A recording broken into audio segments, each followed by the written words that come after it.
Highway 208 in Madison County is a rural area full of curves and speeding cars. He said, "I'll be right back." That's what he always told me, "I'll be right back." Family members say Tony Case was used to the traffic and often rode his lawnmower or four-wheeler from his house to the neighbors. I didn't even see the truck come down. No one knew yesterday's trip would be his last. Evidently, he just pulled out in the road and he tried to dodge a truck by coming up on the bank, and it flipped over and threw him out in the road. The 58-year-old was a husband, father, uncle, and friend. He was also a lifelong public servant. Tony was the type of fella that everything that he'd done, he went wholehearted at everything. A retired sheriff's deputy who worked in both Madison and Buncombe counties, in recent years, Tony trained hundreds of law enforcement officers as a criminal justice instructor at AB Tech. From even patrol to detectives to communications.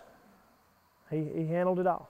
A public car. It seems even the youngest member of this family understands the importance of his grandfather's line of work. That was the core of Tony's family.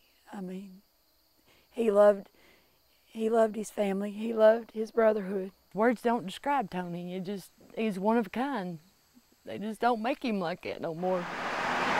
Still, they say there are no hard feelings about his death. The man that was driving that truck, it was an accident. A tragedy that Tony would want them to overcome. He didn't want nobody to cry.